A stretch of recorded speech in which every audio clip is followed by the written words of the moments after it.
kasi pwede na sila mag-ano. Tapos ng phase 2. Malapit lang pala ang phase 2. Kuha kaya ako sa phase 2. May parking, maluwang ang parking sa tabing kalsada dito. Papagin ka dyan, pwede dyan. Dito ang pwede. Kapag papasok, hindi. Dito, doon na nakuha namin natin Marisa dati, sayang. Ano? Gaganda pala ng bahay dito. Opo. Dahil pa customer. Tapos ng phase 2. Ayun ang phase 2. Gawin mo din na era pag may customer. Kaya nga. Ayun ang phase 2. Ito yung phase 2 eh. Yan ang gagawin sa susunod. Yan. Yung papasok na yan. Yan yung susunod. Mga tangke din.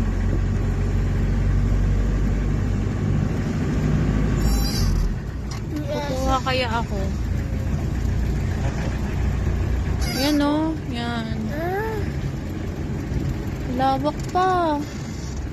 Sayang yung nakuha namin natin Marisa. Tabing ano yun eh. Malapit sa gate. May court pa anak. May court pa.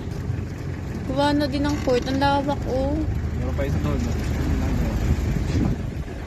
Yung mga dilaw na yan, sinarendera na. Oo. Meron dyan ipapapasalo yan. Yung iba. Okay, papasalo nga. Kaya nga maganda. Ayun, ilan ang ginawa ng isa oh. Dinalawang pitak niya. Magkatabi. Ang laki Saka dito, tignan. maganda din eh. Kahit anong design gusto mo, pwede mong gawin. Dito sa iba, maganda din. Dito pabalik-balik na tayo. Oh!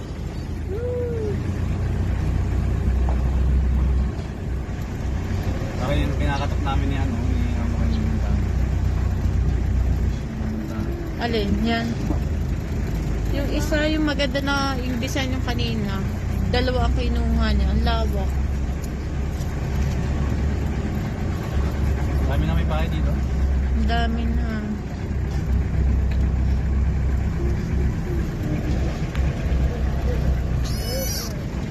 Saka maganda din yun. Mataas ang lugar, hindi mainit. Mahangin. Lapit lang sa shop. Lalakarin.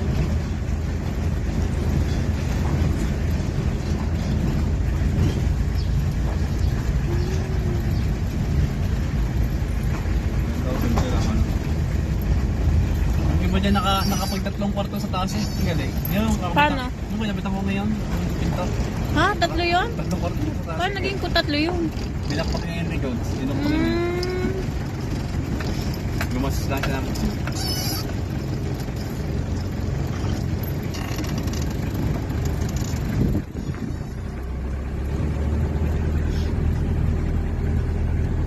Yan yung nakuha namin natin Marisa eh. Yan. Diyan sa phase 2. Sa phase 1. Baka rin sa kinare. Tanda ko yan dito. Pero ito yung ginawa ng isa oh. Dalawang pitak. Yung ginawa niya isang bahay. Yan oh. Ang ganda ng pagka-design. Yung lubang nga naman. Ito yung sayang. Pwede na siyang tirhan. Ang bilis lang pala. Ganda ng daan na no? Ng tao. Araw. May daan. Road 6. Tao. Road 6. Kaya basta tayo ng gate. Dati bakante pa yan.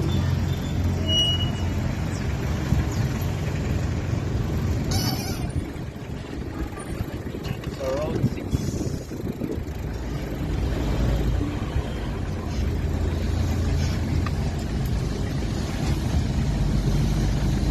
Maganda yun.